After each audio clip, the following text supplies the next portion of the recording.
Good day. We are the Group 2 and today we will report the H5 interchange and the Plaridel bypass road. Let's start.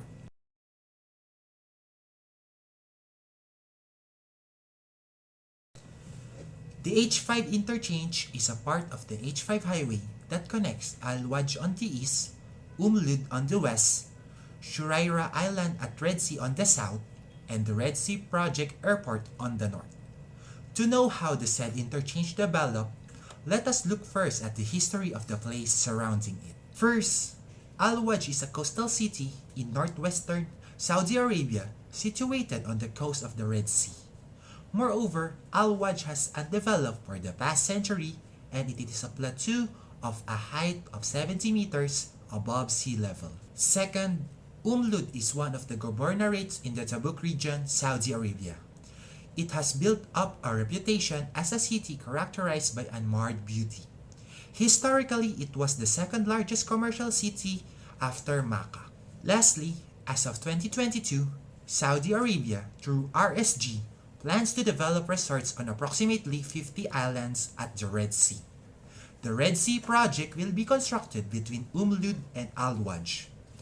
Phase 1 of the scheme, which is due to be completed in 2022, includes 16 hotels, 2 resorts, leisure amenities, an airport, and supporting facilities. Moving on, Saudi Arabia is a large but sparsely populated country, meaning that in many areas, traffic is light and congestion is rarely a problem.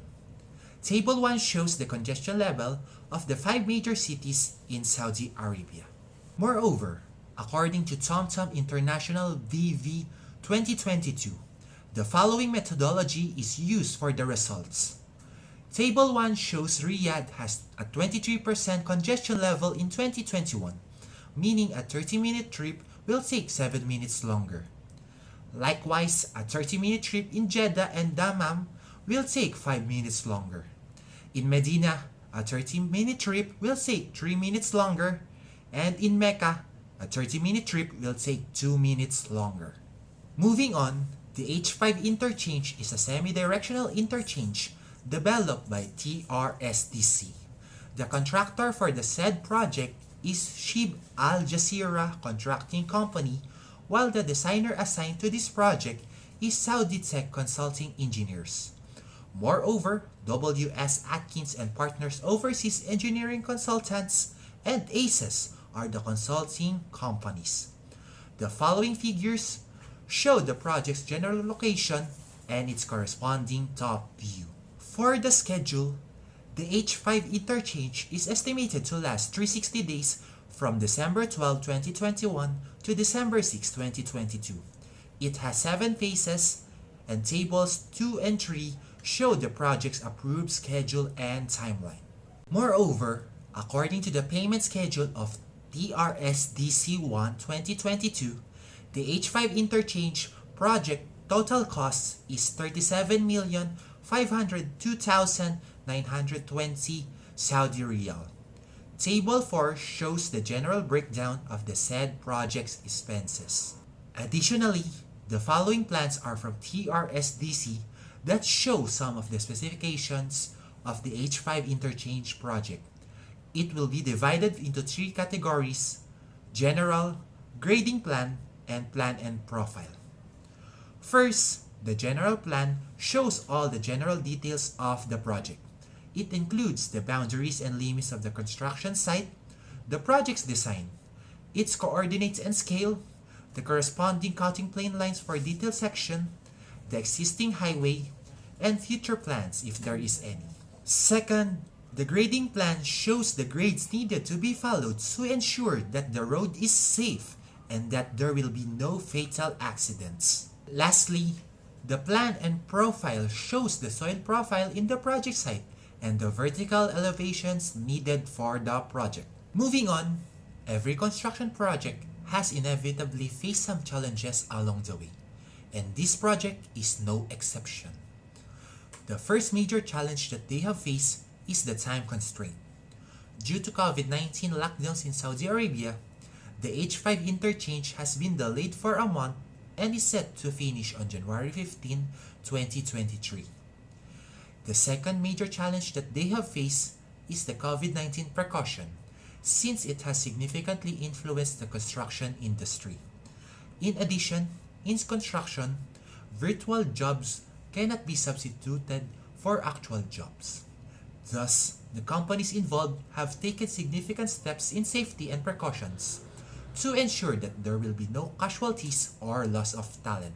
So now for the importance of the H5 interchange when simply put, it improves the travel and mobility of Saudi Arabia by connecting four valuable locations. So first, the Al Waj on the east, second, the Umlaj on the west, and third, the Shuraira Island to the Red Sea from the south, and fourth, the Red Sea Airport project on the north. First, it's environmental considerations. So under this condition, we have the geological location. And the geological location of the H5 interchange must be considered to ensure that the structures will remain in place. And according to the geological map in figure 11, the construction site contains superficial gravel, sand, and silt. Second, seismic zone. So here, the AC seismic map shows that the interchange is in zone 1, which is a zone that has 1 out of 10 chance that an earthquake with an active peak acceleration level of 1 over 10 the acceleration of gravity will occur with the next 50 years. So, if there is an earthquake, it is safe to say that the H5 interchange will sustain no structural damage. Third, sustainability. So the companies involved in this project also built box culverts on some sections of the interchange to ensure that the existing river ecosystems will not be destroyed. Next, the economic sector. So the success of a construction industry projects greatly depends on how efficiently they are managed to get the best results for the country's progress. So as of now, the H5 interchange project is a significant investment of Saudi Arabia to boost its economy while minimizing the looming effects of the COVID-19.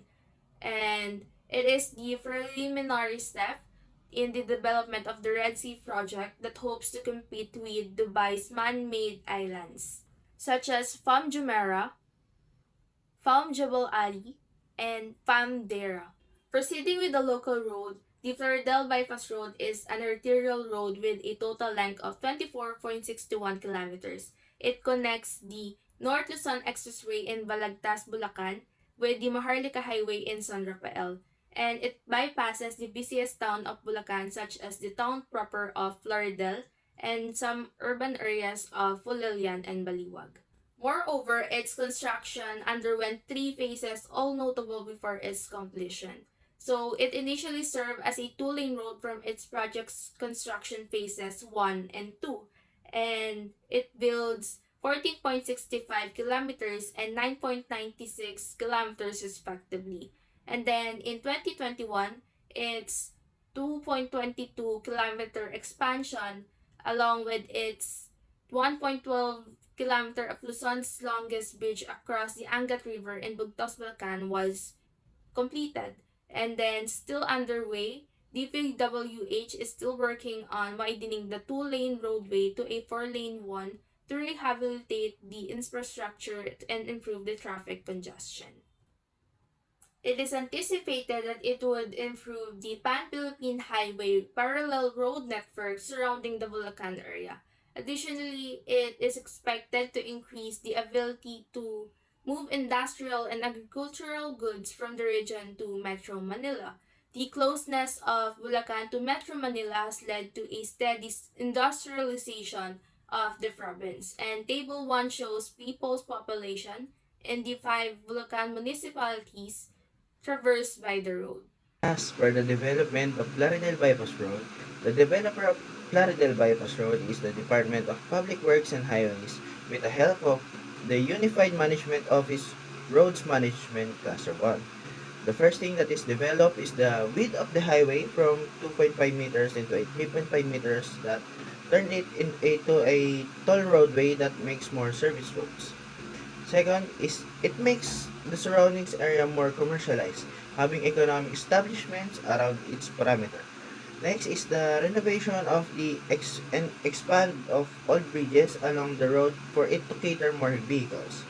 Lastly, the improvement of traffic congestion because it can now accommodate more vehicles and the old roads that is being used by the cities by it bypasses.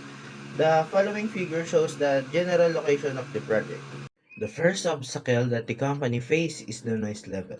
According to DENR standards, the noise level can't be more than 55 decibels. The majority of the noise sampling findings surpasses the DNR's 55 decibel limit.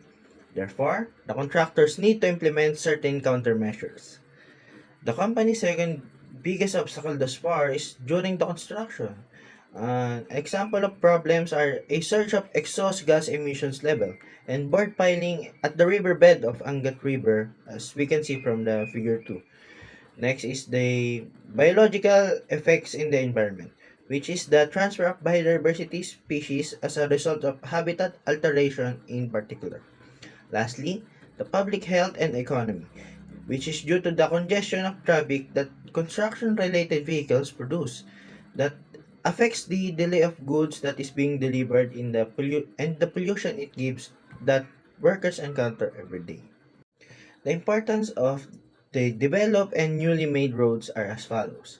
It reduces the travel time because the Department of Public Works and Highways, which is the DPWH, open a new road that can decrease the traffic congestion. It can also accommodate heavy vehicles and more vehicles because of its development and improvement plans that is yet to come.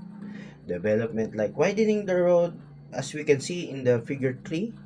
Lastly, economically because the area surrounds the roadway transform into a commercial establishments that also creates job opportunities and connects people from other commercial areas that is offering jobs. Environmental issues during the building of the route have numerous factors like obstruction of waterways during that can result into flooding of an area and erosions along the rivers.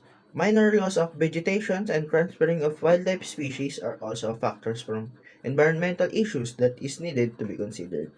Next is economic factors that is needed to be considered because Plaridel Bypass Road can also be a route used to transport goods and services from agricultural zones to Metro Manila in a faster rate of transport. The construction work and development of near areas generated employment to our fellow Filipino citizens and some can create business opportunities by the factor. These are the list of our references used in the project. Thank you for taking the time to listen to our report.